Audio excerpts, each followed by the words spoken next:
I'm Ashley. I'm a 25-year-old architect.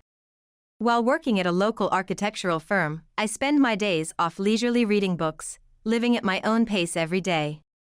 It's hard to imagine now, but my childhood was a tumultuous one. Thinking back to those days, this peaceful and calm life seems almost like a lie. The one who gave me normal happiness was not my biological parents, but my aunt, Doris, who is always cheerful and more loving than anyone else. Today, I want to share my memories with my proud aunt, Doris. Originally, my parents were unusually strict, but their attitude towards me, a child, visibly became colder when I was in the first grade of elementary school. Don't make such a basic mistake. Isn't it embarrassing not to get a perfect score on a first grader's test? I'm sorry. Ugh, how did we end up with such a disappointment as our child? The deep disappointment in my mom's sigh made my heart ache. I was frustrated and sad that I couldn't meet my mom's expectations. I was born in a high-end residential area of a provincial city, the daughter of a doctor dad and a former nurse mom. My dad's family has been doctors for generations. As the daughter born into a family of doctors, I was expected to have a future in medicine from kindergarten and was enrolled in private schools.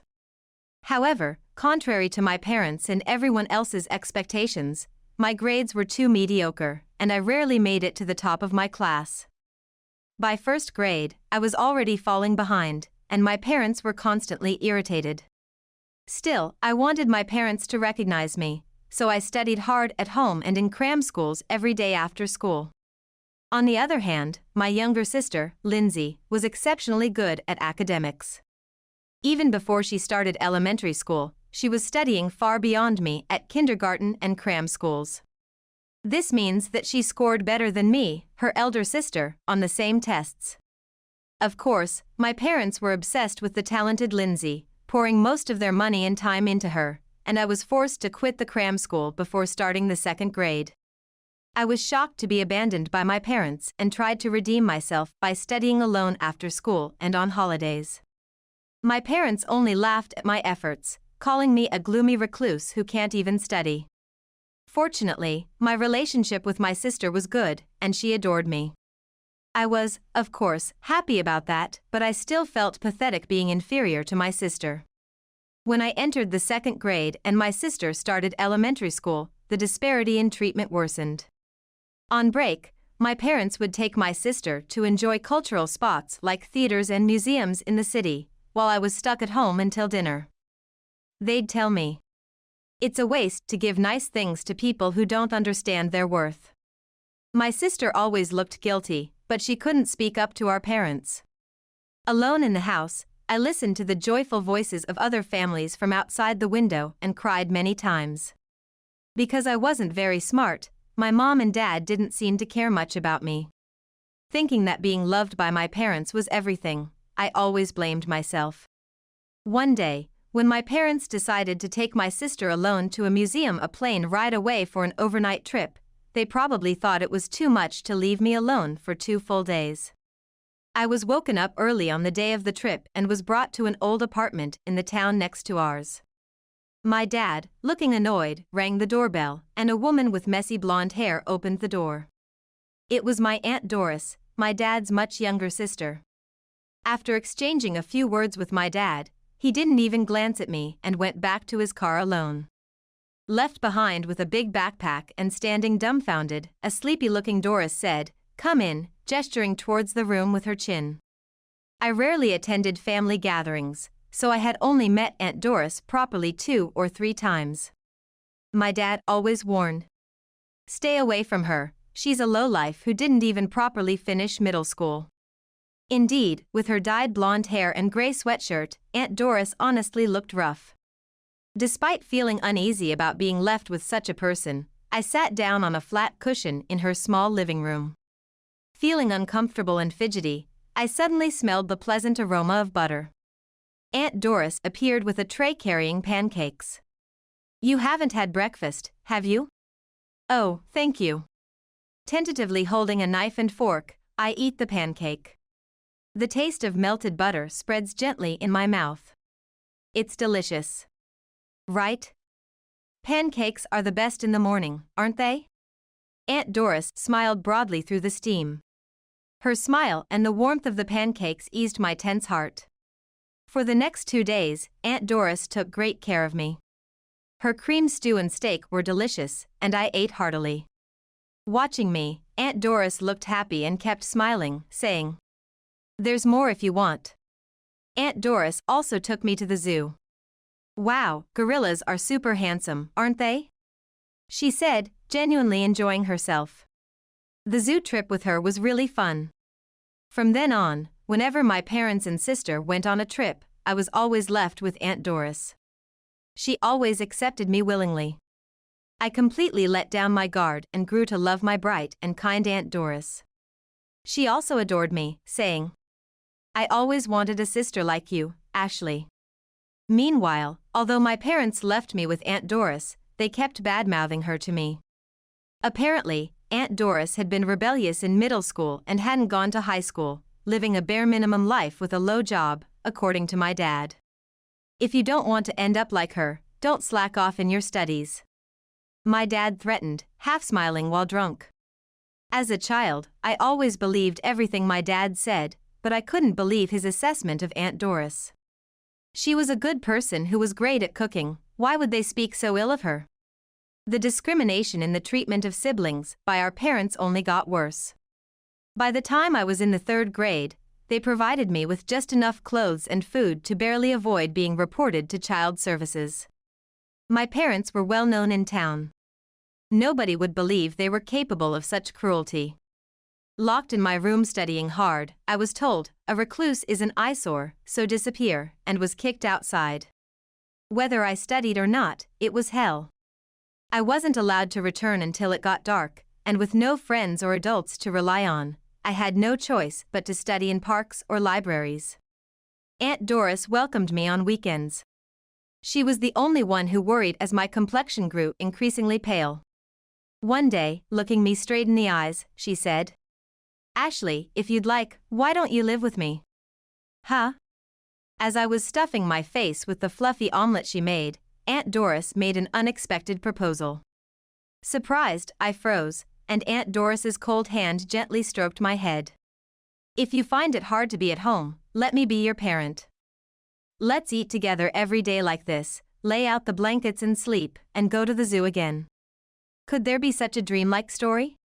Just listening to it made me swoon. Well, you might not want a dumb parent like me. That's not true. I dislike it when Aunt Doris belittles herself with a laugh, and without thinking, a loud voice escapes me. Her offer is too appealing. But can I really wish for such a thing? Wouldn't I just be a burden to Aunt Doris, who has never married? Wouldn't it be a betrayal of my parents? Is it really okay if I live with you, Aunt Doris? I asked timidly. Yes, of course. Aunt Doris, smiling brightly with a thumbs up, seemed brighter than anything else in the world. I want to be part of Aunt Doris's family. I've made up my mind. Shortly thereafter, Aunt Doris confronted my parents directly. Despite their eagerness to get rid of me, they were reluctant to let me live with Aunt Doris. But I think it was not out of affection, but because of what the neighbors might think. Having to explain why one daughter was missing would be bothersome. After some turmoil, it was decided that I would not officially become Aunt Doris's adopted child but would live with her as a boarder. Once the decision was made, things moved quickly. With just my backpack and a box of belongings, I moved to Aunt Doris's house. On my last day at home, my parents spat out, "Don't slack off your studies. If you become a good-for-nothing like her and cause us trouble, we'll put you in an institution right away." Only my sister seemed shocked that I was leaving. But knowing that her sister was being mistreated, she tearfully sent me off, saying, "I love you, Ashley." Torn by lingering feelings for my parents and my sister's tears, I showed up at Aunt Doris's with a complicated expression. Aunt Doris welcomed me with the brightest smile, saying, "Yay! I'm seriously happy to have Ashley as my family." Determined to become a family worthy of Aunt Doris, I embraced this new life. However, living with Aunt Doris wasn't always smooth sailing. Since parental support was minimal, I had to transfer from a private to a public elementary school. But it was still fun. Whenever I was stuck on my homework, Aunt Doris would ponder the textbooks with me. Even if I didn't score a plus on tests, she'd exclaim, "Eh? That's insane. Way to go, Ashley." Because Aunt Doris recognized me, my personality gradually brightened. Thanks to that, I made friends to play with after school and spent less time studying. Yet, despite studying less, my grades began to soar once I lived with Aunt Doris, maintaining the top of my class as I advanced in school. Most likely, the ongoing stomach pains and feeling sluggish from my parents' stress faded away. As a child, I must have been severely stressed by them. Before I knew it, I was a 6th grader, and as the toxic influence of my parents wore off, I was freed from their narrow views. As my sister advanced in school, she started visiting Aunt Doris's house, sneaking away from our parents' watchful eyes. She remained academically excellent, much to our parents' pride. But she had other interests beyond studying, often confiding her frustrations to me. Whenever Aunt Doris was cooking, my sister would sparkle with excitement, standing next to her to help. 8 years flew by since I started living with Aunt Doris. I went on to study architecture at a state university. I chose the architecture department for a particular reason. Additionally, I received a scholarship grant, so I could attend without needing financial assistance from my parents or burdening Aunt Doris, which made me incredibly happy. On the day I was accepted into my first choice university, Aunt Doris cried more than I did and made my favorite scattered sushi to celebrate. Then, sipping her celebratory drink alone, she slowly shared her life story with me. Aunt Doris was the result of my grandma's affair, which came to light after her birth. My granddad was furious but raised her as his own child for appearance's sake.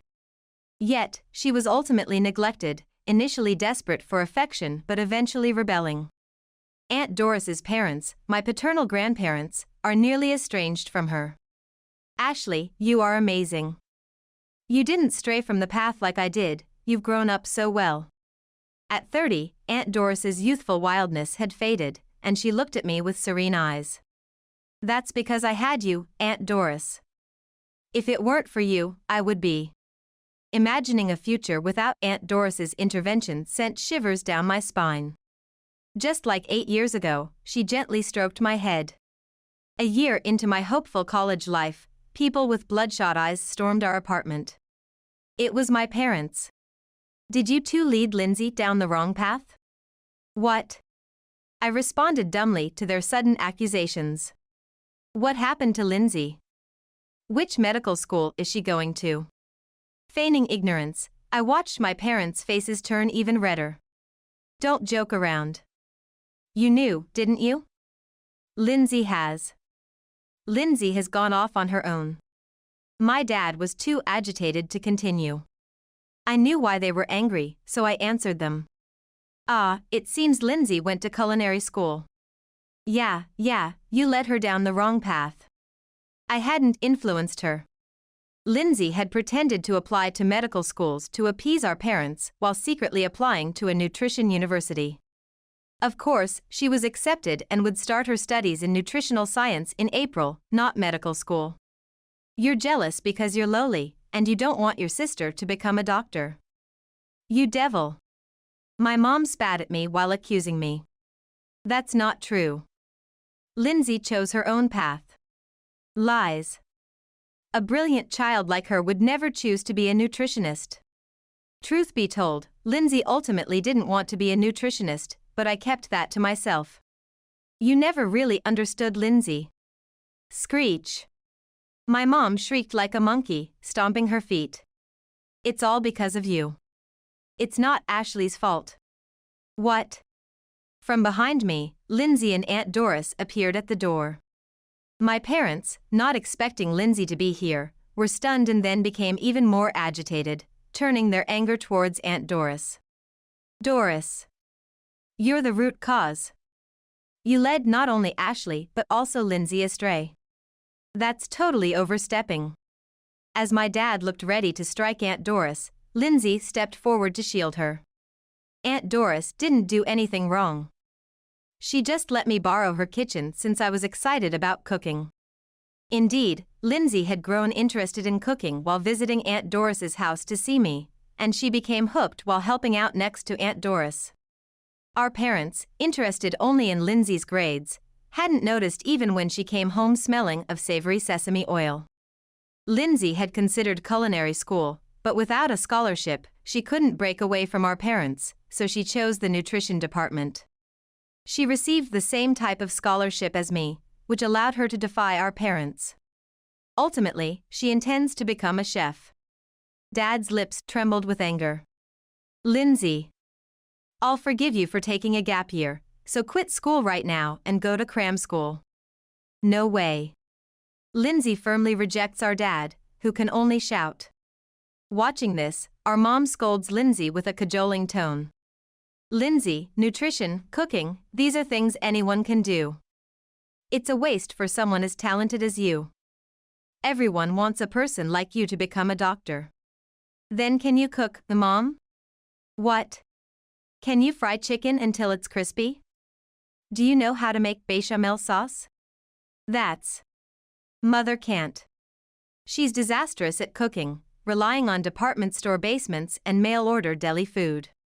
That's why both Lindsay and I were captivated by Aunt Doris's home-style cooking. Lindsay snorts derisively at our mom, who averts her eyes. It's ridiculous for someone who lives off chefs' cooking to demean chefs. Ugh. It'd be far more beneficial for everyone if I gave my spot to someone who truly wants to be a doctor. That's just a bunch of nonsense. Besides, Mom and Dad, you don't know. My sister has always been much more academically successful than me. What? Our parents are dumbfounded. That can't be. Do you even know which university your daughter attends? That is. Our parents look at each other. You don't know, do you? You don't know about her school or that the architecture department is filled with talented people. Being able to attend a prestigious state university's architecture program without your help definitely means she's academically excellent. Ugh. It's a bit exaggerated to say I'm more successful than Lindsay, but the fact that I became a top student thanks to Aunt Doris is true. Right, Dad never came to a single parent-teacher conference, so there's no way you'd know how good my grades were and how well regarded I was at school. The momentum is gone, and our parents fall silent. I look at them with cold eyes. The one who succeeded in raising us isn't you, it's Aunt Doris. Lindsay laughs in disbelief. That's impossible. How could that be? Don't worry. I'll manage the tuition myself, and I've already found a place to live alone. I've even moved out my stuff. You didn't notice, did you? No way. As the blood drains from our parents' faces, which had been so red with anger, Aunt Doris looks on with utter disdain. Really, my brother was only interested in your grades. Such good kids, yet you never really saw who they are. Damn. Our humiliated parents growl like dogs. It's a shame to be pitted by Aunt Doris, whom they've looked down upon all these years. But that's the truth. Our parents have no words to give back to us. Eventually, Lindsay escaped home that day with the help of a male friend and moved to a prefecture over 5 hours away by car. This wouldn't make our parents repent or give up on us. A while after I advanced to my second year, I was summoned by our parents. I adamantly refused the command to come home. Only bad feelings. We met at our parents' favorite restaurant. Aunt Doris came along, but our parents visibly grimaced at seeing her. Immediately upon sitting down, they laid out many brochures on the table, all from universities with medical schools. What is this? We'll let you retake the entrance exam for medical school. It's a good opportunity, right? We're giving you a chance to redeem yourself. Prove your sister wrong, who has always looked down on you. So that's their angle. Foolish. Truly foolish. But it's amusing, so I'll play along for a bit. That's fine. Really? I'm so happy. I could probably get into this university. So, Dad and Mom, you really cared about me all this time. I have to repay this favor. Dad looks happy and nods, while Mom's cheeks turn gentle. As if. I can't stop laughing at this nonsense. What's going on? Dad, you look so happy, I just had to laugh. As if I'd agree to such a proposal. It's my life, after all. What? Realizing they've been mocked, our parents' faces turn bright red. They're not nearly as smart as one would need to be to become a doctor. It's not that Lindsay looked down on me at all. It's you who have always looked down on us. Either way, I have no intention of retaking the medical school entrance exams. I say firmly, and a vein throbs on Dad's temple. Why don't you both understand the noble job of being a doctor? Is it your fault, Doris? Once again, Dad directs his anger towards Aunt Doris, who is truly foolish. Aunt Doris just gives a wry smile. Brother was always a bit slow, huh? What? Neither Ashley nor Lindsay misunderstand the job of a doctor, they just have other things they want to do. So, an architect, huh? Nutritionists and chefs, all jobs anyone can do. It's terrible to have a job anyone can do, isn't it? Huh? Startled by the unexpected voice, my dad turned around. There stood two men, both with impressive biceps and healthy tan skin. Who are you? You just insulted an architect and his son. Huh? My parents were shocked. Then, Aunt Doris stood up and took the arm of one of the young men. This is my husband. Nice to meet you, brother. I'm David Brown. I've heard a lot about you from Doris. Oh, I see. Aunt Doris's husband smiled, showing his white teeth. Actually, Aunt Doris had been dating her husband, David, for 5 years, and they got married right after I turned 20. Despite telling them they didn't need to concern themselves with me, the stubborn and compassionate couple insisted on waiting until I was 20. Thanks to that, I got to interact more with Aunt Doris's in-laws and became interested in the construction industry. Naturally, my parents were taken aback by Aunt Doris's sudden marriage announcement and her husband's meaningful words. Then another man, Aunt Doris's father-in-law, also smiled warmly and started talking. Nice to meet you, Mr. Thompson. I run a construction business around here. Your daughter, Ashley, became interested in my work through Aunt Doris. She really has an eye for talent, your daughter. Oh, I see. I'm planning to retire from the field in a few years, so I was hoping Ashley would become an architect and join our company, learn the trade, and eventually take over. That's so presumptuous. Startled, my parents were met with a stern look from Mr. Brown. It's not presumptuous at all. You've never been interested in Ashley's life before. Trying to control her after her sister ran away, isn't that inhumane? How rude. What do you know, a stranger? Well, the world is full of strangers, isn't it? What? Mr. Brown looked around. Following his gaze, my parents' faces drained of color as they saw the cold stares of other diners at the restaurant. Naturally, with such a loud commotion. Everyone is disappointed. To think that Mr. Thompson, whom they trusted, would look down on his family and others. I'm not like that. As my dad trembled, his favorite dish was brought to the table by the restaurant's head chef. Mr. Thompson, I'm truly sorry. It must have been painful for you to eat food prepared by someone whose job anyone can do. No need to endure any longer. We can no longer welcome you here, and I will inform other restaurants as well. No, that's not it. People who need replacements won't be visiting your clinic anymore, so we won't come again. I'll make sure our acquaintances know too. The whole restaurant's eyes condemned my parents. Unable to bear it, they left without touching the served food or collecting the brochures, fleeing the restaurant. From then on, my parents never pushed me towards medical school again. However, for a while, they pleaded. Please clear up the misunderstanding.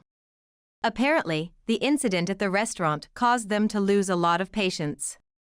The patient base was mostly older due to the long-established hospital matching the long-standing restaurant's clientele. Rumors spread among the elderly that that place has the worst doctor who looks down on patients, and patients moved to a newly opened hospital nearby.